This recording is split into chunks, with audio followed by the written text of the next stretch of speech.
Mandatory mini camp starts today. The Chicago Bears are back at Hallis Hall, and full attendance is expected.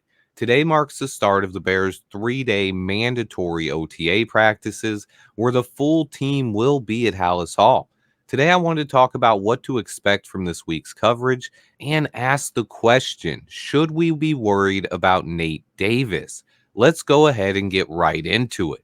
Today is the first of 3 straight OTAs scheduled for the week. These are mandatory, and so far, no word has came out about anyone not being at Hallis Hall. And that's after Eberflus predicted full attendance last week. So we have practice today, tomorrow, and Thursday as well, before gearing up towards training camp. I will be here, of course, all week covering anything that comes out of Hallis Hall, including if we have any updates later today. But for now, I have to pose the question of the day. Should we be worried about Nate Davis? I don't like to make a big deal when guys miss voluntary practices. I never have before.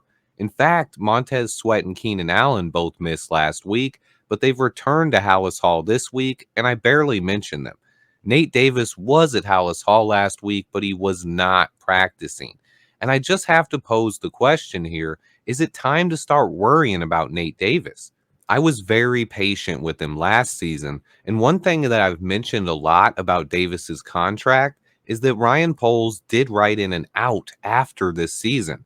So this really is a make or break year for Nate Davis after he struggled with injuries and inconsistent play last year in his first season in Chicago. And now here we are, 2 weeks into OTAs, and Nate Davis has not been practicing.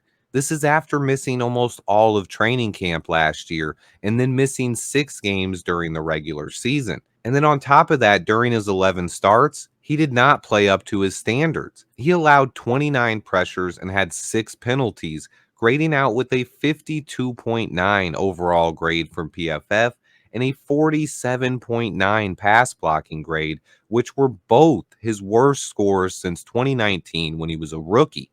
So now here we are entering year 2 of his big free agent contract, and he's been missing practice again. It's too early to panic. I definitely believe that Nate Davis is more talented than what we saw on the field last year, but it is important that he gets onto the field soon and stays there. I've mentioned Ryan Bates being Nate Davis insurance multiple times, and if Nate doesn't get his act together, Ryan Bates could take his job. And let me be clear, I was not one of the people that were negative towards Nate Davis last year. I was on his side. I explained to you guys what a tough situation he was in and how I believe he's a much better player than what we saw on tape in 2023. But if he doesn't get it together soon, he's not going to get too many chances here.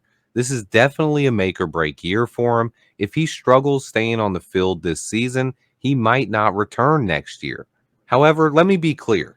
If Nate Davis bounces back and plays like he did in 2022 and plays to the caliber that I believe he's capable of, he could easily become one of the best offensive linemen on our entire roster and make this front five even better. So the hope here is that Nate Davis has a big year and he earns that big contract he got last season. If he doesn't, though, he could end up being a cap casualty in 2025.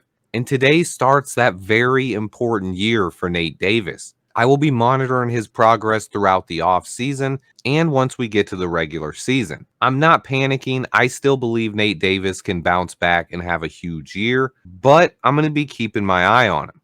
Also, one final note here, Ryan Poles was on Adam Schefter's podcast this morning. I thought it was a great listen. If you guys want me to recap it or break that down, let me know in the comments. I will be back to cover any news that comes out of Hallis Hall. Remember to hit that like button for me. And until next time, bear down.